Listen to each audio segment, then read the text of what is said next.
دینداروں، سب سے پیشتر ہمارے آقا نامدار امام زمان نور خدا بن برحق نور مولانا شاہ کریم الحسینی حاضر امام کے مبارک نام پر صلوات پڑھیے۔ اللہم صلی علی محمد و آل محمد۔ دینداروں، ہم سب اس بات سے اچھی طرح واقف ہیں کہ ہمارے طریقے میں امام زمان کا عقیدہ بنیادی عقیدہ ہے۔ ہم سب روئے زمین پر ایک زندہ امام میں ماننے والے ہیں، زندہ نور میں ماننے والے ہیں۔ روئے زمین پر خدا کے نور کی موجودگی کو ماننے والے ہیں، اور یہ ہماری خوش قسمتی ہے کہ ہماری رہنمائی اور ہماری نجات آل نبی اور اولاد علی کے ہاتھ میں ہے۔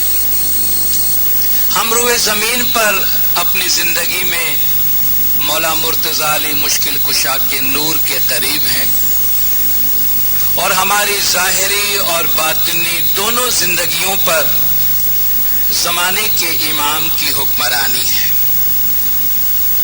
ہم ایک ایسی قوم ہے، ایک ایسی جماعت ہے جو گویا امام زمان کے دامن کو تھامے ہوئے ہیں، امام زمان سے قریب ہیں، اور آج کے ایک ایسے دور میں جہاں دنیا میں لوگ اپنے اپنے لحاظ سے مختلف پریشانیوں میں مبتلا ہیں، ہم اس عقیدے کے ساتھ اپنے دل میں بہت اطمینان اور استحکام محسوس کرتے ہیں کہ ہم نے زمانے کے امام کا دامن تھام رکھا ہے۔ صدیوں سے ہماری جماعت نے اسی طریقے پر عمل کیا ہے، اور انشاءاللہ آئندہ بھی ہم اسی طریقے پر عمل کرتے رہیں گے۔ ہمیں زمانے کے امام کی ہدایت حاصل ہے، دنیاوی اور روحانی دونوں زندگیوں کے بارے میں زمانے کے امام کی ہدایات حاصل ہیں۔ ہمارے مشکلات کے آسان کے لیے زمانے کے امام نہ صرف ہمیں دعا دیتے ہیں بلکہ دوا بھی دیتے ہیں۔ امام اپنی دعا و برکات سے بھی ہمیں نوازتے ہیں، اور جہاں ظاہری ذرائع اور وسائل کی ضرورت ہے، امام یہ بھی کوشش فرماتے ہیں کہ وہ ذرائع اور وسائل بھی ہم تک مہیا کریں۔ اس لیے ہم زمانے کے امام کی مہربانیوں کا جتنا شکر کرے اتنا کم ہے۔ لیکن دینداروں، زمانہ بدل رہا ہے، ہمارے ارد گرد کا ماحول بھی بہت بدل رہا ہے، اور وقت میں زمانے میں آنے والی تبدیلیوں کے ساتھ ساتھ ہمیں اپنے ایمان اور اپنے عقیدے کا بھی جائزہ لیتے رہنا چاہیے، اور ہم کس طریقے سے اپنے ایمان، عقیدے اور مذہب پہ عمل کو برقرار رکھیں اس کا ہمیں خاص طور پر خیال رکھنا چاہیے۔ امام نے فرمایا کہ آپ کا ایمان ایک بہت ہی قیمتی جوہر کی طرح ہے، یہ قیمتی ہیرے اور جواہرات کی طرح ہے، اسے یہاں وہاں پھینک نہیں دینا چاہیے۔ جس طرح ہم اپنی قیمتی چیزوں کی حفاظت کرتے ہیں، اس طرح ہمیں اپنے ایمان اور اپنے عقیدے کی حفاظت کرنی چاہیے۔ ہمارے طریقے میں، ہمارے تعلیمات میں ایک بات یہ بھی بتائی جاتی ہے کہ ایک لحاظ سے یہ جس زمانے سے ہم گزر رہے ہیں، جسے دور آخر بھی کہتے ہیں، جسے آخری زمانہ بھی کہتے ہیں، جسے آزمائش اور فتنے کا دور بھی کہتے ہیں، اس دور میں مومنین کو راہ راست سے ورغلانے کے بہت سے راستے نکل آتے ہیں۔ آپ اپنے ارد گرد نظر دوڑائیں گے تو آپ کو پتا چل جائے گا کہ مذہب کے نام پر بھی لوگوں کو مذہب سے ورغلایا جاتا ہے، اور مولا نے فرمایا کہ ہم چاہتے ہیں کہ آپ صراط مستقیم پر قائم رہیں، اور اگر کوئی آپ کو الٹی سیدھی سمجھانے کی کوشش کرے یا آپ کو راہ راست سے ورغلانے کی کوشش کرے تو آپ کسی کے ورغلانے میں مت آئیے۔ پیر حسن کبیردین رحمت اللہ علیہ اپنے گنان میں اپنے دور کے بعد آنے والے مستقبل کے چند واقعات اور کچھ حالات کے بارے میں کچھ پیشن گوئی کرتے ہیں، اور ایک نظر اس کو دیکھتے ہیں تو پتہ چلتا ہے کہ آج کے زمانے کے بارے میں یہ بات کتنی سچی اور کتنی ثابت ہو چکی ہے۔ آپ کا ایک کلام ہے ست وچن، اس کے کچھ منتخب بند میں آپ کے سامنے پیش کرتا ہوں کہ کہے پیر حسن کبیردین سریو نر علی خان سروے جیو کا تھاپیا دھام۔ کہ پیر حسن کبیردین رحمت اللہ علیہ فرماتے ہیں کہ مرشد کامل کی اطاعت کیا کرو جو تمام روحوں کا نجات دینے والا ہے۔ چور مکر راہ نہ باٹ، گھر گھر گرو نے گھر گھر پاٹ۔ کہ ایسا زمانے آنے والا ہے کہ جہاں راہ راست سے بھٹکے ہوئے لوگ بہت زیادہ ہوں گے، گھر گھر مرشد بن جائیں گے، اور گھر گھر امام زمان کے آستانے بنائے جائیں گے، پیروں کے آستانے بنائے جائیں گے۔ یعنی جہاں امام کا مقرر کیا ہوا گھر ہے، اس سے ہٹ کر لوگ اپنے اپنے گھروں میں پیری مریدی کا سلسلہ شروع کریں گے۔ گھر گھر گرو نے گھر گھر پاٹ، گھر گھر تھاشے مکر چور، تھان پیرو کا تھاپے اور۔ آپ دیکھیں گے تو گھر گھر جو ہے وہاں برے اعمال ہوں گے، ہر گھر میں مکر کے کام ہوں گے، اور پیر کی جگہ پہ کوئی دوسرا آ کے بیٹھ جائے گا۔ پیر کے آستانے کو کوئی دوسرا اسٹیبلش کرے گا اپنے پاس، اور گویا پیر کی جگہ پر بیٹھنے کی کوشش کرے گا۔ گرسو وادے تخت پر بیٹھا، سوہی نگرا نرگ ماہ بیٹھا۔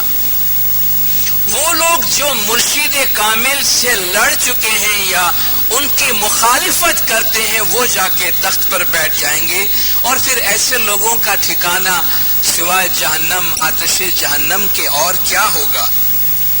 وسنو وے تو کلاوے آپ، دن دن ادکا کرنا پاپ۔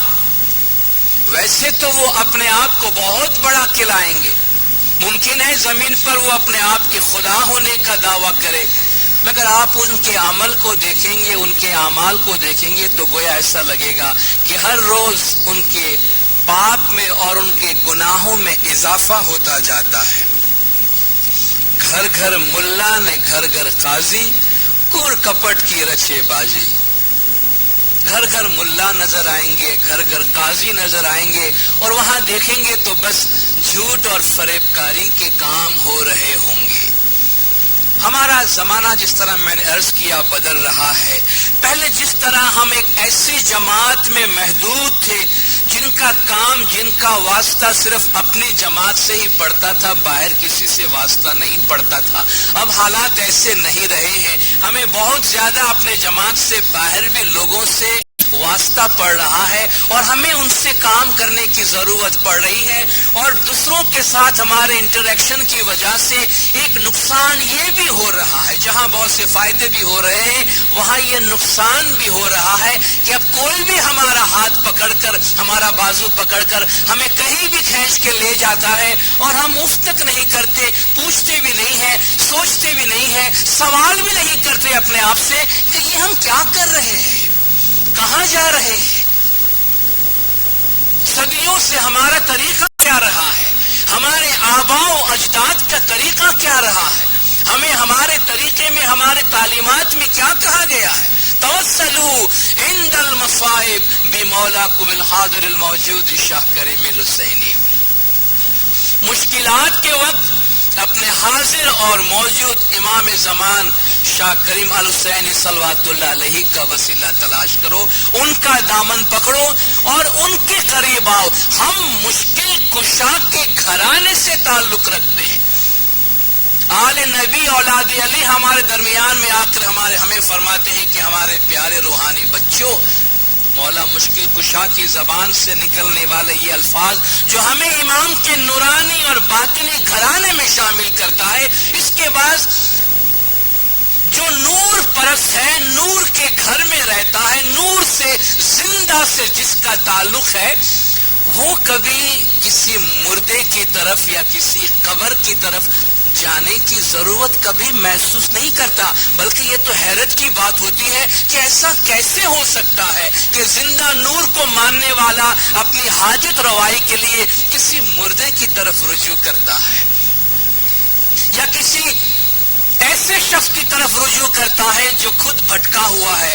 کتنے افسوس کی بات ہوگی کہ راہ راست پہ چلنے والا ایک انسان، ہر اسماعیلی کا بچہ اس بات کی گواہی دے گا کہ ہم صراط مستقیم پہ چل رہے ہیں، حبل اللہ کو تھامے ہوئے ہیں۔ اب حبل اللہ کو تھامے ہوئے مولا مشکل کشا کی دامن کو پکڑ کے چلنے والا کوئی شخص کسی اجنبی سے، کسی راہگیر سے، کسی بھولے بھٹکے سے جا کر اپنے لیے رہنمائی طلب کرے، اپنے لیے راستہ طلب کرے، اپنے لیے مشکل کشائی طلب کرے، یہ تو کتنی افسوس کی بات ہے۔ اس لیے مولا نے پہلے اپنے فرمان میں بہت دفعہ فرمایا کہ افسوس کی بات یہ ہے کہ تمہارے پاس ہیرے جواہرات ہے، اس کا ڈھیر ہم نے تم کو دیا ہے، لیکن تمہیں اس کی قدر نہیں ہے، تمہیں اس کی شناخت نہیں ہے۔ بس یہ تو ایسا ہوگا جیسے گدھے کے گلے میں کسی نے ہیرا باندھ دیا۔ گدھے کو کیا فرق پڑتا ہے کہ اس کے گلے میں کسی نے ہیرا باندھا ہے یا پتھر باندھا ہے؟ اپنے طریقے کی، ہمارے طریقے کے جوہر کو، ایسنس کو جاننا بہت ضروری ہے۔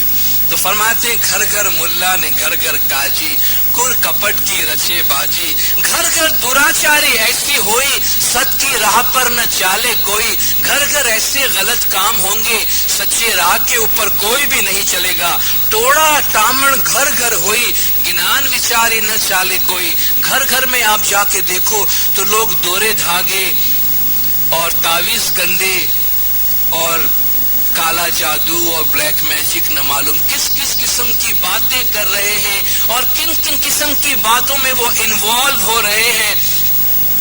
دینداروں، یہ ساری باتیں جو ہیں نا، یہ تعویذ گندے، یہ دورا دھاگے اور یہ کالا جادو کی باتیں، اس نے یہ کر دیا، اس کو وہ کر دیا، دینداروں یہ اندھیرے کی باتیں ہیں، یہ تاریکی کی باتیں ہیں۔ بلیک کا مطلب ہوتا ہے کالا، ہمارا تعلق کالے سے نہیں ہے، ہمارا تعلق سفید سے ہے، ہمارا تعلق نور سے ہے، تاریخ سے نہیں ہے۔ جو لوگ اندھیرے میں ہیں، تاریکی میں ہیں اور ادھر ادھر ٹٹول رہے ہیں راہ پانے کے لیے، ان سے ہمارا واسطہ نہیں ہے اور ان لوگوں کے راستے پر چلنا ہمارا کام نہیں ہے۔ تکلیف، مشکلات، وقتی طور پر پریشانی، دینداروں یہ دنیا میں سب پر آتی ہے۔ اس دنیا میں خدا نے کوئی گارنٹی ہم کو نہیں دی ہے کہ ہم پہ کوئی تکلیف نہیں آئے گی، ہم پہ کوئی مشکلات نہیں آئیں گی، ہم پہ کوئی آفت نہیں آئیں گی۔ دینداروں یہ تو اس دنیا کا حصہ ہے۔ کیا پیغمبر بیمار نہیں پڑے تھے؟ کیا انبیاء پہ بیماری نہیں آئی؟ کیا انبیاء کی اولاد بیمار نہیں پڑی؟ کیا ائمہ پہ ظلم نہیں ہوئے؟ کیا ائمہ کو تکلیف نہیں پہنچی؟ کیا امام کے گھروں میں حادثات نہیں ہوئے ہیں؟ کیا ایسا ہوا ہے کہ تکلیف، مشکلات مولا نے ہم پہ ڈال دی ہے اور خود بہت آرام اور آسائش میں بیٹھے ہیں؟ کیا ایسا ہوا ہے؟ مشکل کشا کا فرمان ہے، جس در پہ آ کے ہم مشکل کی آسانی کی دعائیں مانگتے ہیں، جس مشکل کشا کے در پر اس کا خود کا فرمان ہے کہ اس دنیا میں تمہیں اپنے اپنے حصے کی تکلیف اور دکھ تو برداشت کرنا ہی پڑے گا۔ دنیا ایک ایسی جگہ ہے جہاں ہر ایک کو اپنی تکلیف اور دکھ کا جو مناسب حصہ ہے وہ برداشت کرنا پڑے گا۔ ہماری تمام تر دعا و برکات کے باوجود اس دنیا پر سے دکھ اور تکلیف ہمیشہ کے واسطے نیست و نابود نہیں ہو سکتی، لیکن مولا نے فرمایا ہماری دعا ہے کہ امام زمان پر عشق اور محبت کے ذریعہ آپ پہ کم بوجھ پڑے اور دوسری دنیا کی جو روحانی سکون، آرام اور شانتی ہے وہ آپ کو ہمیشہ نصیب اور محسوس ہو۔ تو دینداروں، دنیا میں آنے والی تکلیف تکلیف ایک آزمائش بھی ہے، تکلیف دنیا کی ایک حقیقت بھی ہے۔ دنیا میں کون ایسا ہے جس پہ کوئی تکلیف نہیں ہے؟ لیکن تکلیف مشکلات آنے کا مطلب یہ تو نہیں ہے کہ فوراً ہم اپنے ایمان کا کوئی سودا کر لیں یا ایمان کے در کو چھوڑ کر کسی اور در کی طرف چلے جائیں۔ اور کبھی ہم نے یہ سوچا ہے کہ جو ہمارا بازو پکڑ کر ہمیں جس شخص کے پاس لے جا رہا ہے یا جس درگاہ پہ لے جا رہا ہے، جس قبر پہ لے جا رہا ہے کہ آؤ تمہاری مشکلات یہاں حل ہوں گی، کیا وہ شخص یا اس کا گھرانہ ہر قسم کی مشکلات سے آزاد ہے؟ جو یہ دعویٰ کرتا ہے کہ وہ ہماری مشکلات آسان کرے گا، پہلے اس نے اپنی مشکلات آسان کی ہے۔ اس کے اپنا حال کیا ہے؟ اس کے اپنے گھر کی حالت کیا ہے؟ اس لیے کسی کے ورغلا میں نہیں آئیے، اور ایک چھوٹی سی گزارش کرتا ہوں، یہ ایکسرسائز ہو سکے تو ہماری زندگی میں ہم کئی بار ضرور کریں۔ اس سے آپ دیکھیں گے ہمیں ہماری زندگی میں ایک بہت بڑی تبدیلی محسوس ہوگی۔ ایمانداری سے اپنے دل پر ہاتھ رکھ کر ہم اپنے آپ سے ایک سوال کریں، ہمارا کتنا وقت 24 گھنٹے میں ان چیزوں کی فکر میں جاتا ہے جو ہمارے پاس نہیں ہے، جس کی ہمیں ضرورت ہے، جس کا ہمیں تقاضا ہے، جس کے پیچھے ہم بھاگتے ہیں؟ کتنا ٹائم ہم ان چیزوں کی فکر میں دیتے ہیں جو ہمارے پاس نہیں ہے، جس کے لیے ہم دکھی ناراض ہوتے ہیں، اور کتنا ٹائم ہم ان چیزوں کے شکر میں گزارتے ہیں جو مولا نے ہمیں دیا ہے؟ کبھی دن میں تھوڑا سا ٹائم نکال کر ان برکات کی گنتی کریں جو مولا نے ہمیں دیا ہے۔ ہمیشہ یہ نہ دیکھیں کہ ہمارے پاس کیا نہیں ہے۔ اگر ہمارے دماغ میں ہمیشہ یہ ہوگا بیماری ہے، یہ نہیں ہے، وہ نہیں ہے، تو ہم ذہنی طور پر ہمیشہ مفلس رہیں گے، ہم ذہنی طور پر ہمیشہ کنگال رہیں گے، اور ہمیشہ بہت کچھ ہونے کے باوجود مفلسی کا احساس رہے گا۔ اور اگر ہمارے ذہن میں ہم یہ رکھیں کہ مولا نے ہمیں کتنا دیا ہے، شکر کرے مولا نے ہمیں زندگی دی ہے، صحت دی ہے، گھر دیا ہے، بچے دیے ہیں، تعلیم دی ہے، نہ معلوم کتنی نعمتیں جن کا ہمیں ہوش بھی نہیں ہے جو مولا نے ہمیں دیا ہے۔ کاؤنٹ یور بلیسنگز کہتے ہیں، خدا کی نعمتوں کی گنتی کرو، اس گنتی سے ہم کبھی فارغ نہیں ہو سکیں گے۔ وَآتَاكُم مِّن كُلِّ مَا سَأَلْتُمُوهُ، تم نے جو مانگا ہم نے تمہیں دیا۔ وَإِن تَعُدُّوا نِعْمَتَ اللَّهِ لَا تُحْصُوهَا، اگر تم خدا کی نعمتوں کو گننے بیٹھو گے تو کبھی بھی نہیں گن سکو گے۔ مولا کی اتنی نعمتیں ہم پر ہے۔ یہ نہیں ہے کہ ہم یہ محسوس کرتے کہ ہمیشہ دکھی ہے، یہ چیزیں ہمارے ذہن میں، ہمارے دماغ میں ہے۔ اگر ہم اپنے دماغ سے یہ سمجھتے ہیں کہ ہمیں مولا نے بہت دیا ہے تو ہم ہمیشہ اپنے آپ کو سکھی محسوس کریں گے، کم ہونے کے باوجود بہت خوش رہیں گے۔ لیکن اگر ہمارے دماغ میں ہمیشہ یہ رہے گا میرے پاس یہ نہیں ہے، تو بہت کچھ ہونے کے باوجود ہم ہمیشہ دکھی اور تنگ دست رہیں گے۔ اس لیے اپنا ایٹیٹیوڈ، اپنا دماغی ذہنی رویہ تبدیل کرنے کی کوشش کریں، اور ہمیشہ ایک شکر کا رویہ اپنائیے۔ دیکھیں ہم اپنی زندگی میں خود کتنی بھلائی اور کتنی آسودگی محسوس کرتے ہیں۔ جدوجہد کرنے کی کوئی منائی نہیں ہے۔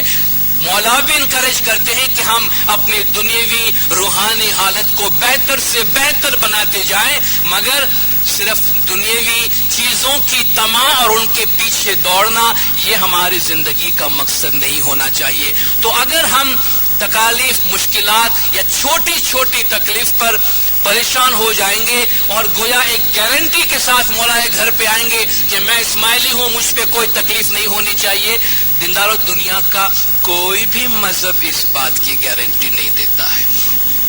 یہ دنیا ہے، کل ہم بچے تھے، آج ہم جوان ہوئے، کل ہم بوڑھے ہوں گے۔ یہاں اور خدا نے فرمایا دن رات ساتھ ساتھ ہے، پستی بلندی ساتھ ساتھ ہے، بیماری اور صحت ساتھ ساتھ ہے، کامیابی اور ناکامی ساتھ ساتھ ہے۔ اسی طرح دنیا چلتی ہے اور اسی طرح دنیا کی قدر ہوتی ہے۔ کبھی کبھی جب لوگ ہمیں ورغلانے کی کوشش کرتے ہیں تو ہمیں لالچ دلواتے ہیں، آپ چلیے ہم آپ کو فلان شخص کے پاس لے جاتے ہیں، ہم آپ کو فلان مزار پہ لے جاتے ہیں، ہم آپ کو فلان سے تعویذ دلوا دیتے ہیں۔ دیکھیے دینداروں، ہمارا طریقہ اس کے بارے میں بڑا واضح ہے۔